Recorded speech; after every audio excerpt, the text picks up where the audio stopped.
Hello? So just to be clear, I said, standing in our kitchen with my work boots still on. You're telling me, not asking me. She didn't even look up from her phone. He's moving in. This isn't up for discussion. That was it. That was the sentence. Flat, bored, like she was announcing a change in the cable plan instead of detonating the relationship. For context, I'm Alex, 29M. She's Kara, 27F. We've been together just under 3 years and living together for 1.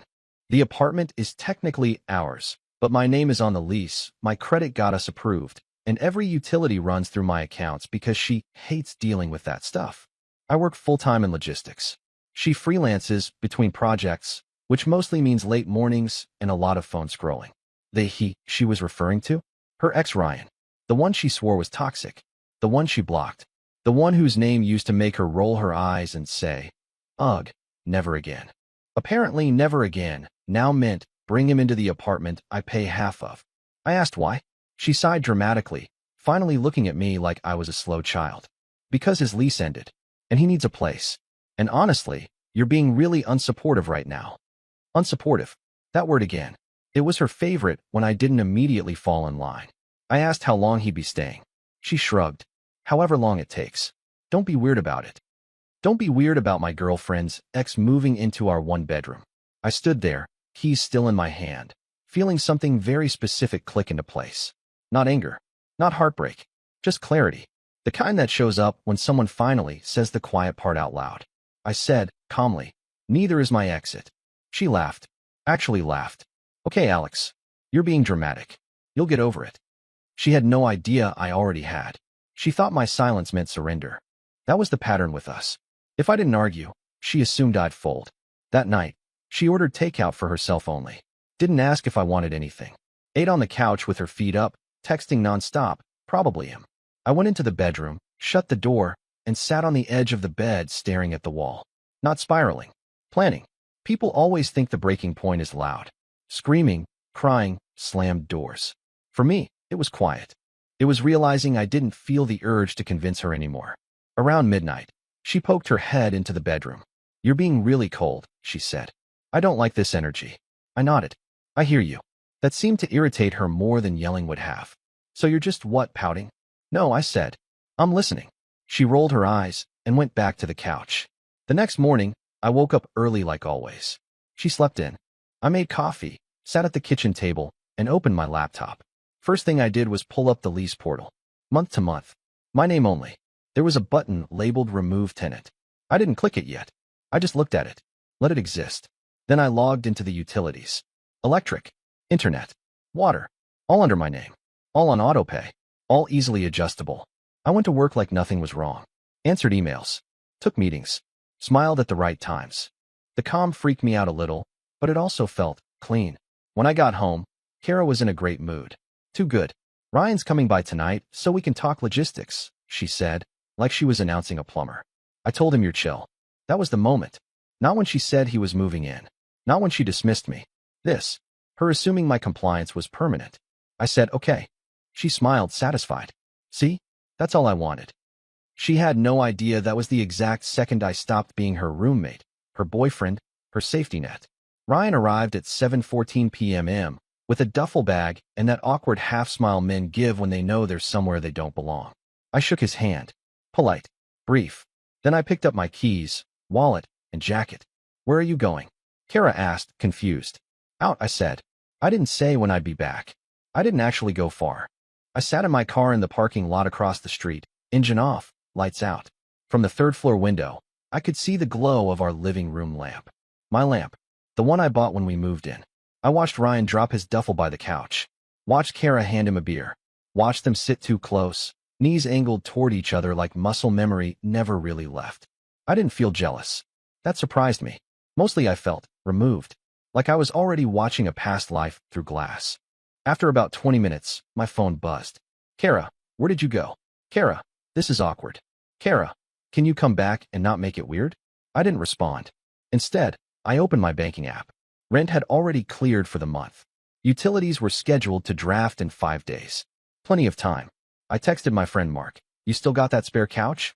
He replied instantly. "Always." "What's up?" "I'm done," I typed. That was all. When I finally drove away, I didn't feel like I was storming out. It felt more like closing a browser tab that had been draining memory for too long. I stayed at Mark's place that night.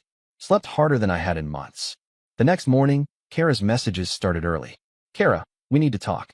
Kara, you can't just disappear like this. Kara, Ryan feels uncomfortable. That one almost made me laugh. Ryan felt uncomfortable. In my apartment. By noon, the tone shifted. Kara, are you seriously mad about this? Kara, he's just here temporarily. Kara, stop being dramatic. That was the last message I read before opening the lease portal again. This time, I clicked Remove Tenant. It asked for confirmation. I confirmed. Then I went to the utilities. One by one, I scheduled shut-off dates. Not immediate. No drama. Just ending service. Electricity on Friday. Internet Saturday. Water Monday. All legal. All within notice. Finally, I emailed the property manager, informing them I'd be vacating and transferring occupancy concerns to the remaining residents. Very professional. Very boring. The kind of email that changes lives quietly. That evening, Kara called. I let it ring. She left a voicemail, voice sharp with irritation. I don't know what you think you're doing, but you're not just going to abandon me over a roommate issue. Roommate. I deleted the voicemail and went back to making a list of things I needed to pick up later, tools, documents, my gaming console. I wasn't abandoning her. I was exiting a situation that had already replaced me. By Thursday, the panic set in. I know this because Mark showed me a screenshot before I'd even finished my coffee. Blocked number. Paragraphs stacked on paragraphs. Kara cycling through confusion, anger, blame, then bargaining like she was running a checklist she'd used before and expected to work again. This is really immature. You're blowing this out of proportion. We can talk when Ryan leaves. Why are you doing this to me? I didn't respond to any of it. Friday morning, the electricity shut off. I was at work when my phone lit up with a call from an unknown number. I let it ring. Then another. Then a voicemail. Her voice this time wasn't sharp. It was tight. Controlled panic, trying not to sound like panic. Hey, so something's wrong with the power. The breaker's fine. I already checked. Did you change something? I imagined her standing in the kitchen, lights dead, fridge silent, Ryan probably hovering uselessly behind her. I imagined the moment she realized this wasn't a tantrum. This was logistics. I still didn't respond. That evening, she drove to Mark's place. I wasn't home, but I watched her from the top of the stairs as she stood on the sidewalk, arms crossed, jaw clenched, waiting like I'd eventually come down and explain myself. She finally spotted me through the window. What is wrong with you? She snapped the second I stepped outside. Did you shut off the power? I didn't raise my voice. Utilities were in my name. You can't just do that. I can't, I said. And I did. Ryan stepped forward then, like this was his cue. Man, this is between you two. But I looked at him for the first time since he'd arrived. Really looked. No, I said. It isn't. Kara scoffed. So what? You're punishing me now. I shook my head. I'm removing myself. That phrase seemed to short-circuit her. From what? Everything, I said. She laughed, but it cracked halfway through. You don't mean that. I met her eyes. I already removed myself from the lease. Silence. Not dramatic silence. Heavy silence. The kind where reality finally catches up. Her face changed then. Not anger. Fear. You wouldn't, she said quietly. I already did. That was the moment. The exact second she understood non-negotiable cuts both ways. Kara didn't yell. That surprised me. She just stared at me like I'd spoken a language she didn't believe I knew. Ryan shifted his weight beside her, suddenly very aware he was standing on a trapdoor. You're bluffing, she said finally.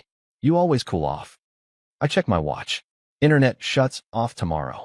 That did it. Her voice jumped an octave. You're doing this on purpose. You're trying to scare me. No, I said. I told you my exit wasn't up for discussion. She stepped closer, lowering her voice like we were negotiating a hostage situation. Okay, fine. This got out of hand. He can stay somewhere else for a bit. We'll talk. That was the offer. The retroactive compromise. The thing she thought would reset everything to normal. I shook my head. You already decided without me. So what? You're throwing away 3 years because I made one call. No, I said. I'm leaving because you didn't think I mattered enough to ask. Ryan cleared his throat. I can go, Kara. Seriously. I don't want to cause. She snapped at him. Stop. This isn't your fault. It wasn't. But it also wasn't my problem anymore. I grabbed the last box from Mark's trunk. Important stuff only. Documents. Hard drive. Clothes for the week. Everything else could wait. As I walked back up the stairs, Kara followed me, panic leaking through her anger now. You can't just leave me with all this, she said. I can't afford this place on my own. I paused at the door. You should have thought about that before making unilateral decisions. Her eyes filled. So that's it. You're just gone? I nodded. Yeah. Saturday morning, the internet went dark. By Saturday afternoon, her landlord was calling her. By Saturday night, Ryan was gone too. Turns out, temporarily, has limits when there's no Wi-Fi, no power, and a very confused property manager asking questions. She texted me at 1:17 a.m. Kara, please call me. I didn't think you'd actually do it. I didn't reply. No background noise to drown out the consequences. Just an apartment she suddenly couldn't afford, couldn't power, and technically wasn't supposed to be occupying alone. She called me 9 times before noon. I didn't answer any of them. Around 2, I got a text from an unfamiliar number. Landlord. Hi Alex, this is Denise from the property office. Please call me regarding the unit. I did. Calmly, politely, explained I'd vacated, removed myself from the lease, and had already sent notice. Denise sighed, the tired sigh of someone who's seen this movie before. Yes, she said, we spoke with Kara. She wasn't aware you'd left. I told her, I said. I'm sure, Denise replied, in the tone of someone who very much was not sure. By evening, Kara's messages changed again. Less anger, more bargaining. Kara, I'll put everything back in your name. Kara, we can start over. Kara, I didn't think you'd actually leave me like this. Like this. As if the this hadn't started the moment she decided my consent was optional. I went back Monday morning to get the rest of my things. Early. Quiet. I coordinated with Denise. Everything by the book. Kara was there, sitting on the floor in the living room, phone dead beside her. The place smelled stale already. No power. No internet. Just daylight and regret. She looked up when I walked in. Her eyes were red, but her posture was defensive. Pride clinging to her like armor. You really did all this, she said. Yes. For him, she added bitterly. No, I said. For me. She scoffed. You could have talked to me. I tried, I replied. You told me it wasn't up for discussion. That landed harder than any insult. I packed quietly.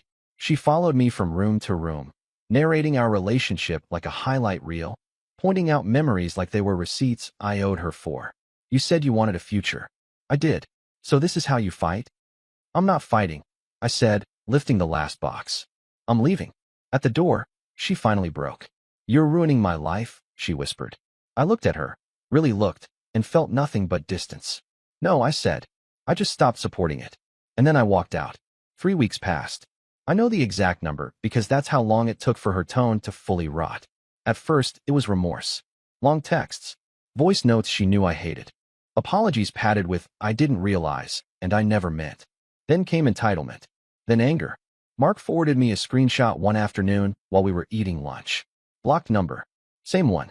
Kara, you really think you won? Kara, you left me with nothing. Kara, this is cruel. Nothing. I'd left her with the exact situation she'd chosen, minus the person funding it. The landlord didn't renew. She couldn't qualify on her own. She moved out a week later. I heard through mutual friends that she bounced between couches, then stayed with her sister, then tried to reconnect with Ryan again. That lasted 4 days. Turns out men are much more enthusiastic about moving in when there's power, internet, and a guy covering half the rent. One night, out of curiosity more than anything, I unblocked her number for 10 minutes. The messages came flooding in immediately, like she'd been waiting at the door. Kara, I never thought you'd actually walk away. Kara, you always stayed before. Kara, I didn't think you had it in you. That one stuck with me. Not because it hurt. Because it explained everything. She didn't underestimate my love. She underestimated my spine. I blocked her again. Later that week, I signed a lease for a smaller place. 1 bedroom. Quiet. Utilities in my name because I like it that way. The silence felt earned. I ran into one of her friends at the grocery store. She gave me the look. The how could you look? Kara's really struggling, she said. I nodded. I'm sure. She says you blindsided her.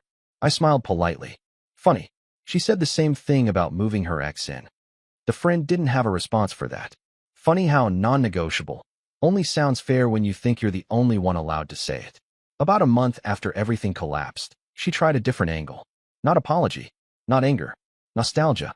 I got an email this time. Subject line, can we talk like adults? She wrote about memories. Trips we took. Inside jokes. The way I used to bring her coffee without asking. How safe she felt with me. How she never meant to make me feel optional. That word stood out. Optional. I didn't reply. A few days later, I heard through Mark, because news like this always circles back, that she was telling people a very specific version of the story. That I'd financially abused her. That I'd cut her off to control her. That she'd been blindsided by my instability. It was impressive, honestly. The confidence. The revisionism. What she didn't mention was that every bill, every service, every safety net she lost had been one she'd never bothered to put her name on. Control looks a lot like independence when you're the one funding it. I ran into Ryan once. Completely by accident. Coffee shop near my office. He looked tired. Smaller somehow. He hesitated, then said, "Man, I didn't know it was like that." I shrugged. "You saw what you needed to see. She said you were cool with it." "I wasn't," I said. "I just stopped arguing." That seemed to hit him harder than anything else. He nodded slowly. "Yeah, she does that." We didn't talk much after that. That night, I sat alone in my new apartment, lights on, internet humming, everything working because I paid for it and chose it. I realized something important. She didn't miss me. She missed the version of her life that worked when I was quietly holding it together. And once you see that difference, you can't unsee it. The last message she ever sent me came at 2:43 a.m. I know because I woke up, glanced at my phone out of habit, and saw her name flash once before disappearing. She must have typed it, stared at it, then sent it before fear could stop her. "Kara, I really thought you'd stay no matter what." I didn't reply, but I did sit there in the dark for a long time, thinking about how honest that sentence was. Not loving, not apologetic, just revealing. She hadn't seen me as a partner. She'd seen me as a constant. Something stable enough to build on, flexible enough to bend, quiet enough not to interrupt her decisions. I thought back to all the times I'd swallowed my discomfort. All the "it's not a big deal" moments. All the compromises that only went one direction. None of it had felt dramatic at the time. That's the danger. You don't notice you're being erased until someone else is given your space. A week later, I got confirmation from the property office that the unit had been relisted. New photos. New listing. Same place, different story. I walked past it once. Different car in the lot. Lights on. Someone else's life unfolding where mine used to be. I didn't feel sad. I felt finished. People keep asking if I regret how I handled it. If I think I was too harsh. Too cold. Here's the thing no one tells you. Boundaries always look cruel to people who benefited from you having none. She called it non-negotiable because she thought she was the only one allowed to say it. She was wrong. And the moment I stopped negotiating my own worth, everything else became very simple. I posted this here because a few friends asked if I was okay, if I missed her, if I ever thought about reaching out. The truth is, I don't miss her. I miss the version of myself that believed staying quiet was the same thing as being supportive. That's the part one had to grieve. About 2 months after everything ended, I ran into her sister at a gas station. She hesitated, then said, "Kara didn't think you'd actually leave. She thought you'd cool off like always." I nodded. "Yeah, I know." "She says you taught her a lesson," her sister added carefully. I almost laughed. I didn't teach her anything. Reality did. I just stopped shielding her from it. Here's what I've learned, and why I'm posting. When someone says this isn't up for discussion, believe them. They're telling you exactly how much room you're allowed to take up in their life. And when you reply, don't argue. Don't beg. Don't threaten.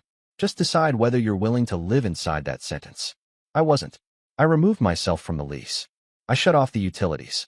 I packed my things. I walked away. Quietly. Completely.